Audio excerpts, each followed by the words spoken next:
Welcome to Globe Watch with me, Charles Obune. Theirs is a world of stability, theirs is a world of prosperity, and theirs is a world of neutrality. We are talking about Switzerland, one of the smallest countries in the world, but very rich, situated in the very heart of Europe, one of the most troubled continents in the world. Remember the 1930s with the economic uncertainties and the political reconstruction of the world. Remember the 2008-2009 economic difficulties of the world, and remember the current troubles in terms of wars and migration we are having in the world. Well, such occurrences are almost near absent in Switzerland. What explains the peace, the stability, and the centrality of Switzerland as one of the key countries when it comes to providing the most important treaties that produce peace in the world?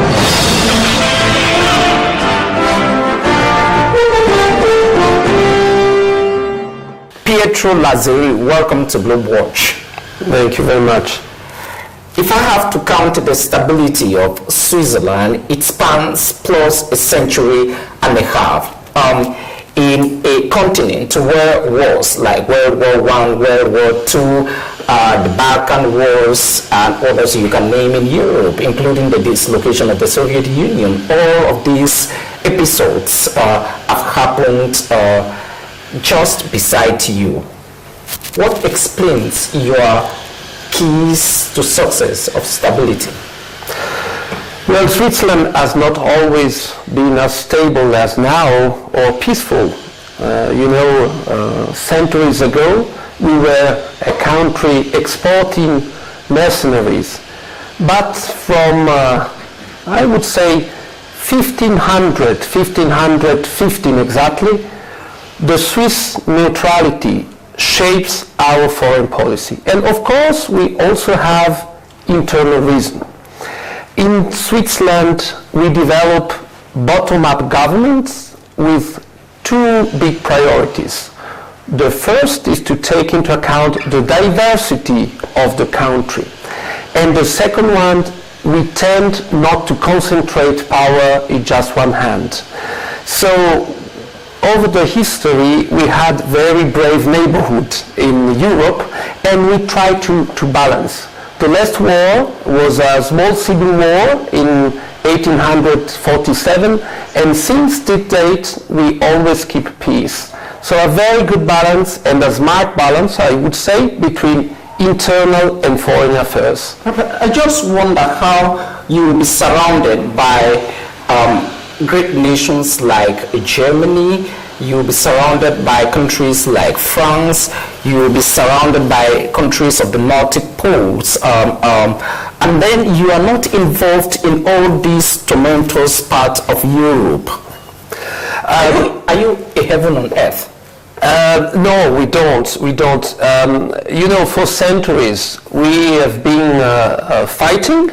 We have been seeing foreign armies crossing Switzerland because Switzerland is at the center of Europe. And in the past, if you were controlling the Gotthard, you were controlling the trade between the northern part and the southern part of Europe. But Swiss people are very pragmatic. So since the 15th century, they tried to build an alliance and a balance, avoiding the fight and the direct involvement in the wars. And this has been possible through the years with very smart foreign policies, but also with then the formal recognition of Swiss neutralities in 1815. So the Swiss neutrality, as I said before, has been shaping our foreign policy.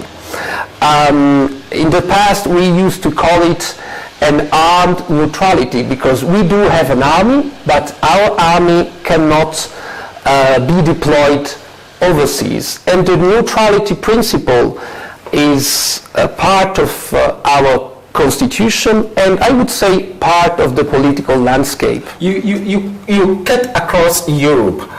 You just said that you are a country full of diversities because you have German Swiss, you have French Swiss, you have Italian Swiss, and the Romans. And the Romans, all these people, all these entities are spread out in, you have German Swiss even, are spread out across European countries. I just wonder back again how I understand the Swiss Neutrality Act of 1815, of course, the start of the continental system in Europe, the early part of modern European diplomacy. I just wonder how you were not involved in the ideas of Adolf Hitler of creating the single German empire, of the French portion, the Italian portion, 1870 during the Italian reunification. I just wonder.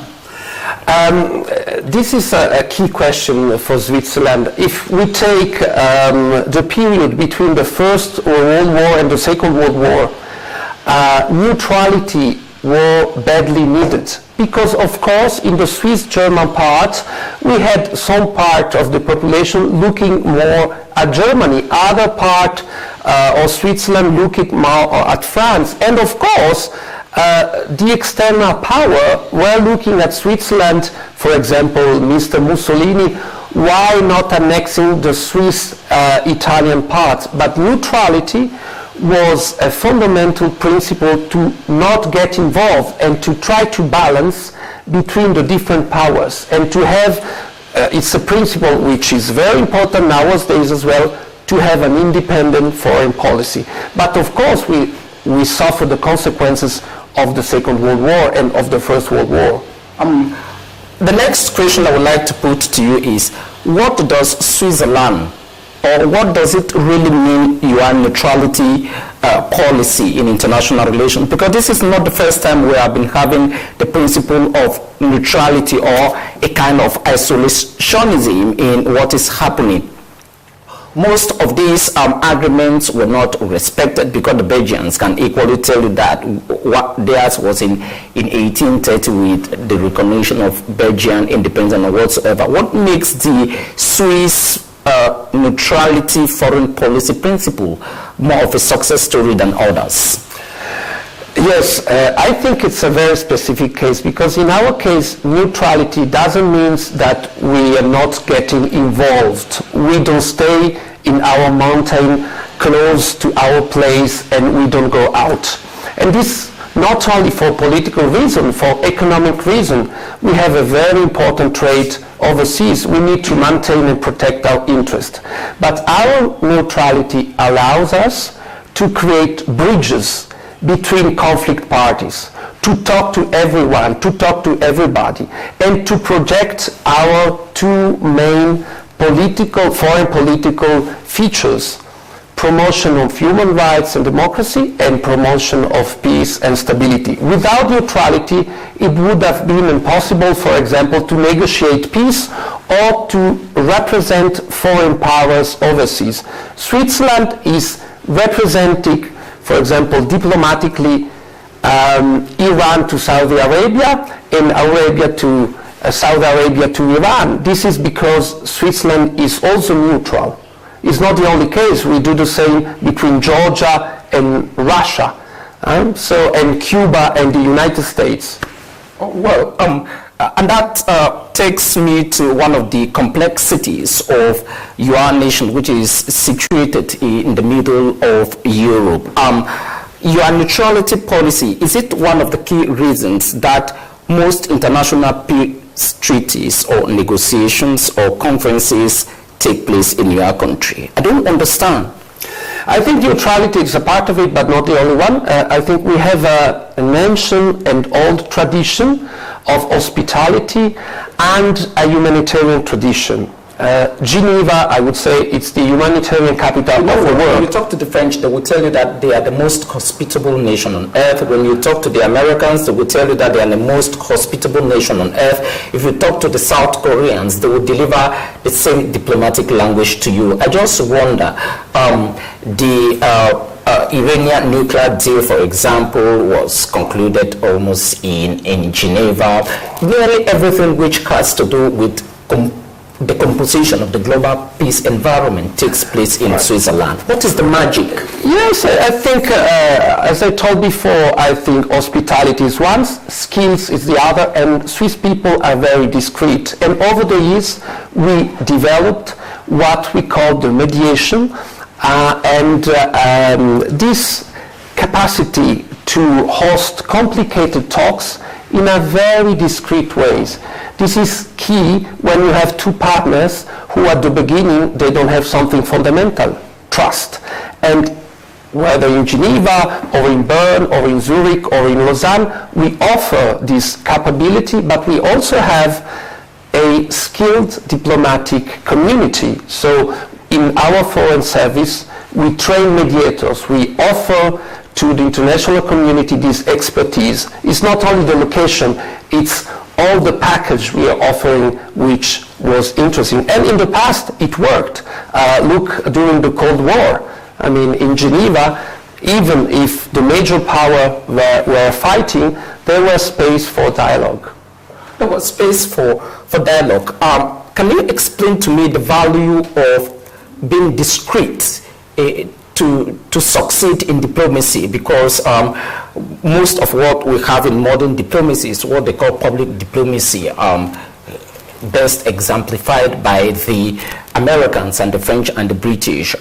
You can take the Americans increasingly out of it ever since Trump came out, because it's almost behind the door diplomacy, kind of transactional presidency. What is the value of, let me say, staying quiet to succeed in diplomacy? I think public diplomacy, in other words, yes, behind the door diplomacy, which is quite different to what Woodrow Wilson was advancing in the famous 14 points of 1918, which is open door diplomacy. Yeah, you need both. You need both. You need, and as a Swiss, I'm in good position to tell this, you need to explain foreign policy to your people. You need to share your values. You need to explain your decision to your population. This is key. And I'm a citizen of a direct democracy, so we really have to explain every step. But here we're talking about peace, about facilitation, about mediation, about dialogue between parties who many times are fighting, and they have at the beginning of the talks distrust. So I can take a couple of examples. I can take Colombia, where at the beginning, where the parties were fighting and they weren't recognizing each other. There we offer a very discreet, the government, the FARC, the government and the ELN. So there we offer a place where they can meet and talk to each other in a very discreet manner. If you have camera like today's, at the beginning, it's difficult. Did Switzerland participate, for example, in discreet negotiations that led to the release of former Franco-Colombian Ingrid Betancourt, for example? Yes, I worked in Colombia several years, so Switzerland was part of the group who was working for the peace in Colombia. Then, of course, all the details would remain in the archives for the moment. Well, I understand that one of your key elements is that whenever there is a decision by the federal government, it takes 50 years, according to the law, for it to come out of the public consumption. Tell me the value of humanitarian diplomacy in the survival of the Swiss state today. Humanitarian diplomacy, there as well we find a mix between tradition. Well, Switzerland is the country, depositary country of the Geneva Convention. We have this old tradition. ICRC, International Committee of Red Cross, was established in Geneva 150 years ago. But then, once again, we have this capacity of projecting the good offices of Switzerland in one specific sector, humanitarian diplomacy. And there Switzerland works and talks to different parties in order to respect international humanitarian law, to grant humanitarian access, to help the most affected population. So the idea is to reach out the different actors in order to improve the situation on the ground for the population. How much do you spend on diplomacy to live in peace? How much do you inject in terms of Swiss currency? Yearly, for example. Pas d'argent, pas de Suisse, you say in French. So if I look at the resources, we have in Switzerland every 4 years what we call a framework credit. And within this credit, you have all the tools to develop your foreign policy. So in our case, we're talking about 3 billion Swiss francs for 4 years, about 2.8 billion euros, in order to develop the different instrument of the foreign policies. Well, and that takes me to the role of Swiss economics. You are very prosperous. The economy we are living in the world today is largely an interconnected one. There is a depression in Europe that hits Europe, hits Africa, started with the subprime, touches the United States of America, Asian stocks fall, and in the middle of all those troubles, the Swiss economy, nothing happens to it. Why? Well, in 2009, 2010, something happened as well. We had a small crisis compared to neighbors. I think one... In other words, the least affected of the world. Least affected, because I would mention 3 reasons. First one, the variety of our economy. If I would ask you, okay, let's take the Swiss bank system, how much it contributes to the Swiss GDP? How much would you guess? Well, maybe 70 or 80%. Well, it's 10%. The other, it's 25%. Industry, tourism, etc., etc. So this variety means stability. We weren't that effective, even if the banking sector it's important. But you know, we had other sectors which were able to resist. Second, I think our fiscal policy has been over the years very solid, and so the crisis waves affected the federal budget, but not as seriously as for our neighbors. And the third one, Swiss people are resilient. We have to say that if you need to reform the market, then... You know what, I put these questions to you, and I word you use. When you say Swiss people are resilient, if you talk to the Chinese, they will equally tell you that if I was talking to Xi Jinping or the Chinese ambassador to Cameroon, he would tell me that the Chinese are a very resilient people. If I was talking to Peter, you are a French American counterpart in Cameroon, he would tell me that the American people are very resilient.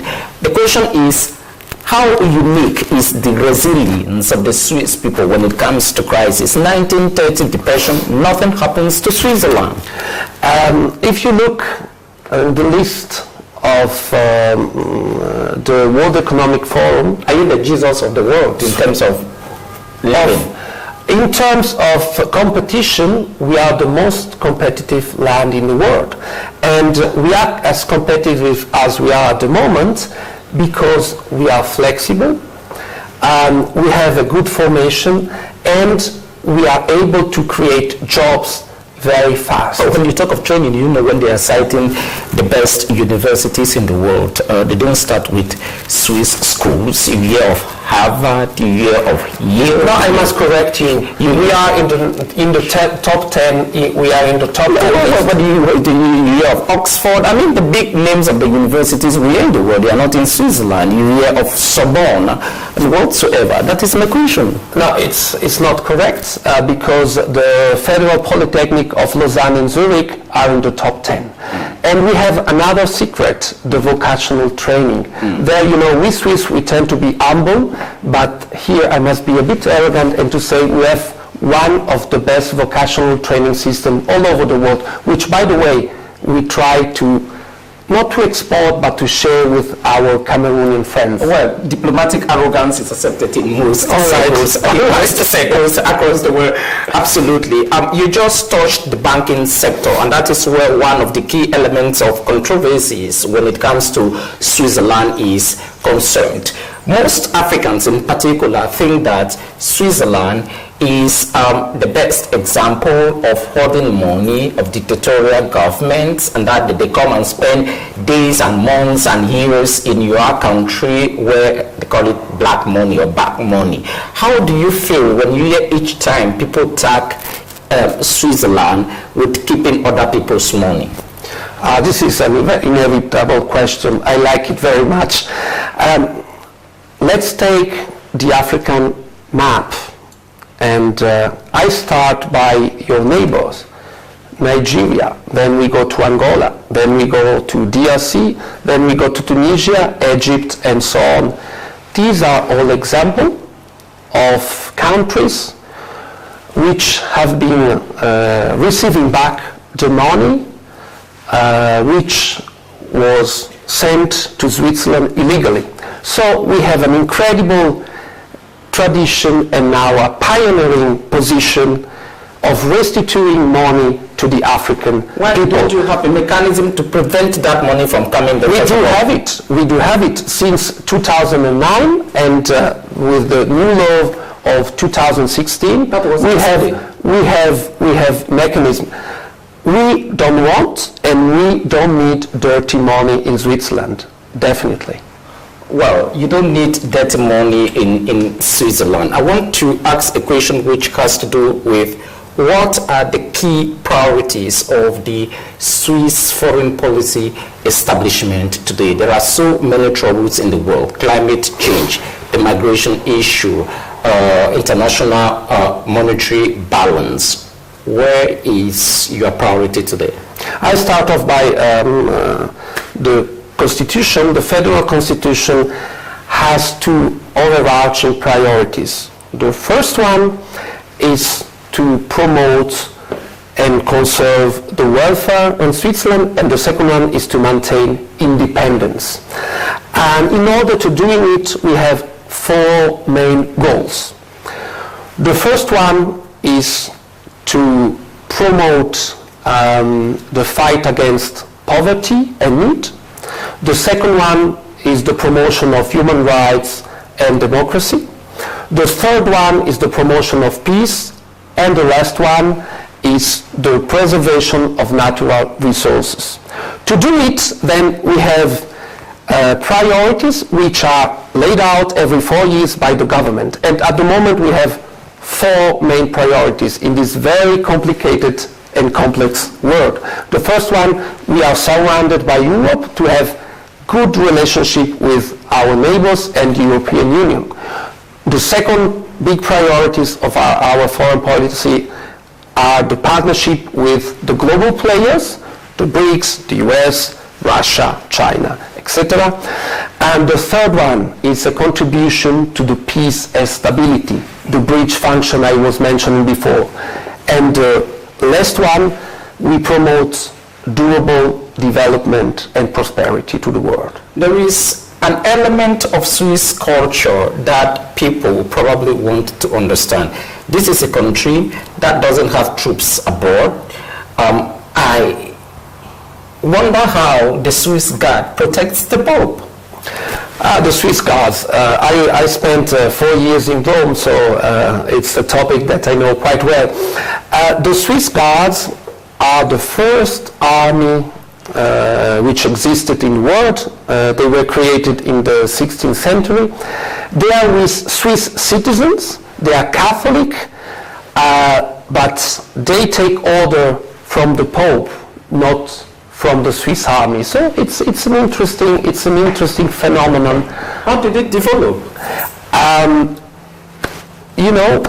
At the beginning of our conversation, I was telling you that the Swiss were once upon a time mercenaries. Switzerland used to be a poor country. Then in 1527, the German Empire attacked Rome with mercenaries, and the Swiss Guards were the last resisting and opposing. And since then, they are the official bodyguards of the Pope. How much currently do you invest in humanitarian assistance in Africa, for example? Pockets of instabilities on the continent, the Lake Chad area, Somalia is yet to be stabilized, Mali is yet to be stabilized, elections just took place I've just come back from the northern part of Cameroon, where Switzerland was supporting a seminar on prevention of violent extremism. Sub-Saharan Africa, it's a top priority for the Swiss foreign policy, and we are working here with 3 instruments. The first one is humanitarian aid. So people in need, IDPs, refugees, we are supporting displaced people. Yes, exactly. Then the second one is the development and cooperation. We have program in education, in health, etc. And the third instrument is the peace promotion. So we support talks, we discuss with armed actors in order to respect international humanitarian law, or like at the moment, we are working like in Mozambique to reestablish the peace with our mediators. Do you bring terrorists and governments to sit on the table to discuss with each other in your discrete negotiations? We don't use in this case the word terrorist. We call them interlocutors. So our objective is to reach peace. Some of the 2 best known characters of Switzerland in the world are former president of FIFA, Joseph Sepp Blatter, who used to be guest on this program, and tennis icon Roger Federer. You have one of the most important industries in the world, the Swiss clock industry, if you can call it that, watches and whatsoever. Between Blatter and Roger Federer, who is the best example of Swiss public global diplomacy? Well, I think nowadays it's Roger Federer, because Mr. Blatter is retired. The Swiss ambassador to Cameroon, Pietro Lazzeri, thank you very much for being guest. Thank you very much. Thank you.